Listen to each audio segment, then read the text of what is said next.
Well, it's been an incredible year at Cloudsmith, a historical year. We have graduated from unproven startup to really critical enterprise service provider.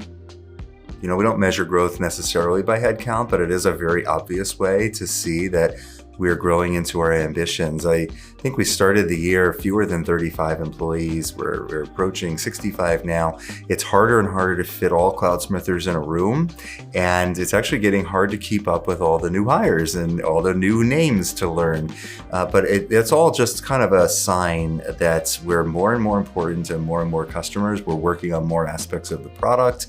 We're delivering more types of solutions. Our ambitions have really grown over the course of the year. I think we started this year with an ambition to stabilize the platform, to reach or exceed parity with our competitors' platforms, and to see if we could sell this thing to large enterprises. We have proven every one of those points, and we're exiting 2024, heading into 2025 with tremendous confidence that we can win many more enterprises and we can deliver much deeper and richer functionality. So the ultimate ambition of Cloudsmith is to make every developer's lives a little bit easier. In the earlier days of Cloudsmith, we served all sizes of customers, and we still do. Any team of any size can use Cloudsmith, but we've really gotten a little more clear on our true target market over the past 18 months or so, which is in larger enterprises that have a large number of different teams, software teams, tens or hundreds of different teams, using lots of different formats, different programming languages, different technologies, and bringing that all together in a single control plane that we call Cloudsmith. That's the real value of Cloudsmith. And we measure, really our ultimate growth is measured on how many developers, now I would say how many developers in larger enterprises are working with Cloudsmith and where Cloudsmith is making their lives easier and it's helping them build better and more secure software. This is the ultimate reach of Cloudsmith, is to be involved in every software development process that's happening in any large company. Yeah, a few thoughts on how we've built the team this year. We have really started to increasingly specialize at Cloudsmith. We're hiring people for areas that they have true and deep expertise in, and that they can bring Cloudsmith to the next level. I think any startup, when you're talking about 25 or fewer people, you end up with a lot of generalists, people that have to do a little bit of everything, which is great and it's fun, but really to mature a company, you've got to be able to put people in more discrete roles and have some pretty clear swim lanes between departments of who's responsible for what. Once you get that kind of just general order and discipline in a company, you can really run fast. And we've really made a big step in that direction as we've grown the department. So we really now have a person in all of the key roles. There's nothing that's kind of gapped and fit in falling between the cracks. We have a really solid company now, and I think it's time to pour the gas on in 2025. Well, Cloudsmith is in a pretty special position in that we make a really interesting and complex product, and it's designed for other technical professionals, for developers, for DevOps and platform engineering teams, which is what we are. We're engineers, we're software developers. So Cloudsmith is particularly attractive to the best software developers in the world that want to work with the best. So talent attracts talent, and Cloudsmith has generated a reputation, I think particularly here in Belfast and in Dublin, for being a true technical, excellent company to work for. And we're benefiting from that reputation now. And I also want to say, we've really enjoyed growing here locally, where our roots are. Our roots are in Belfast, they're in Northern Ireland. We're starting to grow roots in Dublin. We're growing some roots in London, and just this general part of the world where you don't see a ton of enterprise software companies. They're growing to real scale here. We are one of them, and we are really serving a global audience right here in Belfast and Dublin and London, being the three main hiring centers. It's really fun to see. Obviously I'm an American and I joined a Northern Irish company here in Belfast, but that's turned out to be one of the best decisions I've ever made. I so love coming to Belfast. I love spending my time here, and I spend about half of my time in Belfast. My wife actually asked recently, when I was getting set to come back to Belfast, she's like, are you dreading it or looking forward to it? And I said, I love being in Belfast. I love being around Cloudsmith. I like being in Belfast, the city. And I like spending my evenings at restaurants and in stores and just walking the streets of Belfast. It's definitely starting to feel like home to me. And it's a very warm and welcoming place. And this is the roots of Cloudsmith. This is Cloudsmith's home. It's become my home. And Belfast is a very special place to build a technology company. So, another part of the secret formula of the Cloudsmith culture is empowering the right leadership team and allowing them some space to provide that leadership. I'm very proud of the leadership team we've built here at Cloudsmith. We have really dedicated professionals who themselves are trying to bring the best out of their teams and are making sure that our teams are well aligned and working together. That's one of the biggest and most important roles that a leader plays, is giving their team very clear priorities and knowing what the other leaders' priorities are so that we don't step on each other and we actually work in synergy and in harmony. But I think the leaders around Cloudsmith, the folks that lead our product organization, our engineering, sales, marketing, operations, customer success, you go down the line, we all know and trust each other. When the leaders trust each other, the teams tend to trust each other. And we've created something pretty special here at Cloudsmith in that regard. So one thing that's been a point of personal pride as the CEO here at Cloudsmith is the kind of people that we've brought into the company and the culture that we've developed kind of organically as Cloudsmithers. I think if you ask any Cloudsmither today, December of 2024, as we're filming this, what's your take on the overall spirit of Cloudsmith? And I think you'll get an overwhelmingly positive answer. There's just something very kind of optimistic about the attitude and the culture of Cloudsmith. We're all believers in what we're doing. We believe that we're delivering true value to customers, and we give each other the benefit of the doubt. I've talked a lot about giving Cloudsmithers the assuming positive intent from other Cloudsmithers. And I really see that. I see it every day, and it makes for a very productive and kind of trusted and secure working environment when you know that your colleagues are giving you the benefit of the doubt. I'm really proud of what we've created in terms of just the day-to-day working culture at Cloudsmith.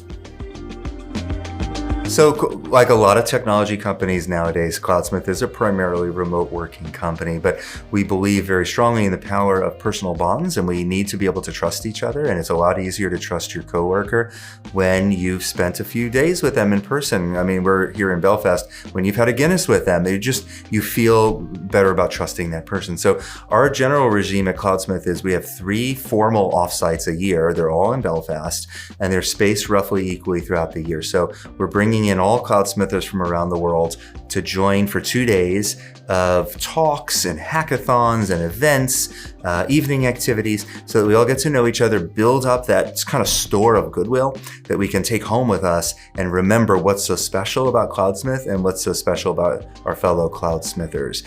We intersperse those 3 offsites a year with various events we go to, for example, sponsored technology industry events, and we'll have different team offsites throughout the year. So we're very cognizant of the fact that you do need some in-person time, but then we let you go back and we let you get productive again in your home offices until it's time to come back together.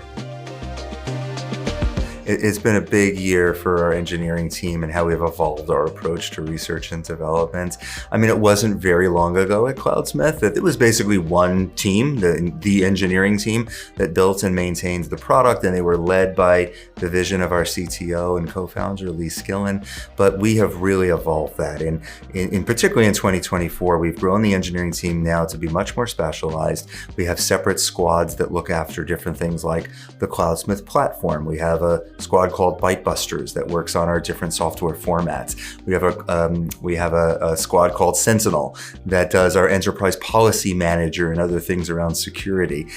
We have a squad called Kronos that is in charge of our web app. So we have much better specialization, engineers that are really experts in their craft, and they're able to go really deep and really broad in the areas that we're delivering. We've delivered a lot of new software in 2024. One of the biggest projects that we tackled was completely revamping our entire web app, bringing in a new UI framework, a new design system, and much more flexible API-driven user interfaces. We released it towards the end of the year. We're super thrilled to get our customers migrated, and we're getting really positive feedback. We're not forcing customers to switch yet, but they're just switching anyway because the new interface makes them so much more productive. Moving into 2025, we have a very ambitious roadmap. The roadmap is a lot bigger and a lot heavier in 25 than it was in 2024. And some of the areas we'll be working very hard on are continuing to expand our format support with things like digital attestation and digital signatures, ways of verifying that what you built in production is the same as the package that you think you downloaded. We're working very hard on the enterprise policy manager part of Cloudsmith. We believe that truly securing the software supply chain isn't just about scanning artifacts that come into your supply chain, but it's about the policies that execute based on the results of that scanning. And that's where we're putting a lot of our innovation.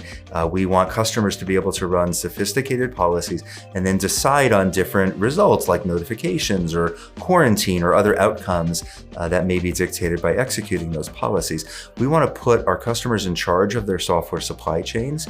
And another part of that is getting their cybersecurity team just as involved as their software development teams in deciding how to make decisions and basically how to manage their software supply chain. We see Cloudsmith as a way to bring together two sides of the house in a customer that often have been separate, which is the CTO or the software development organization and the CISO or the cybersecurity organization.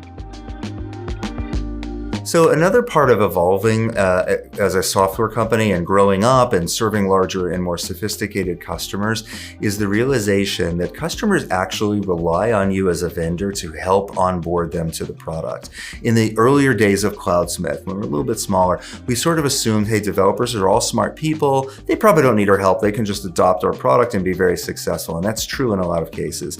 But when you start to get into the hundreds of teams, the thousands of developers, the complexity of a large organization, we had a moment of realization at Cloudsmith that customers actually want and expect and need our help. And how are we going to roll this out to our entire organization? A process that may take weeks or months, not hours or days. And that's been part of our learning is how to partner with a customer like American Airlines, like the Trade Desk, like CoreWeave, like Thrivent, like Analog Devices, these large companies that have purchased Cloudsmith in 2024 and have very much expected us to go on the journey with them, to migrate them from their old tool sets, their old processes, and at a pace that their organization can absorb to get them to move to our more modern approach. It's been a lot of fun actually learning that. It's been a lot of work, and I think it's developed really strong relationships between Cloudsmithers and those customers.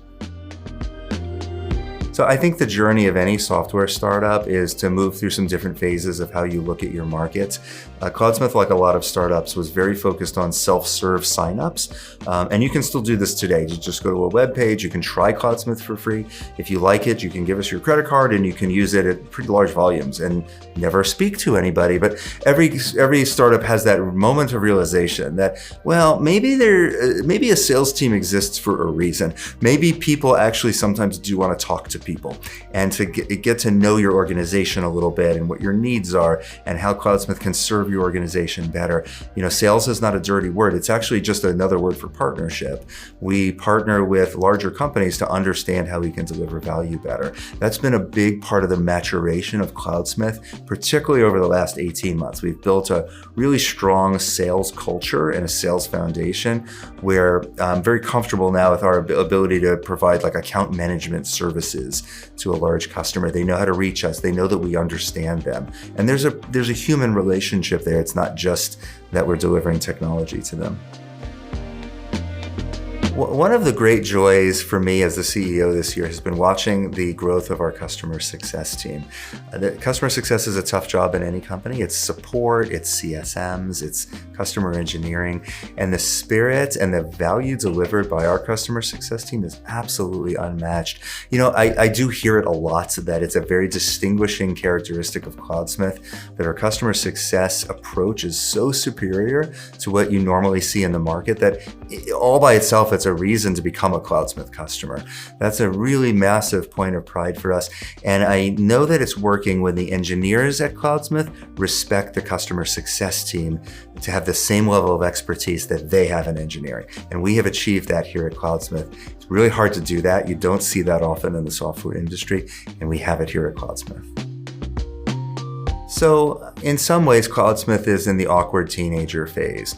We're a startup, but we're a pretty well-proven startup at this point. We're well-funded. We've got a great customer base. We have a really strong team of Cloudsmithers. We're doing all the things that need to be done to grow the company. But our ambitions are so much bigger than that. Cloudsmith truly is destined to become a globally and historically important software company. We'll be one of the really foundational pieces of our customers' architecture. We believe that's our fate. We're working towards that sort of outcome for Cloudsmith. We don't think that we're a feature of a larger product. We don't think that we're a niche. We think that we play a really foundational role, and that's the kind of company we're trying to build. So in that sense, we're still pretty young, actually, in this journey. We have a long way to go, but we're building on an incredible foundation.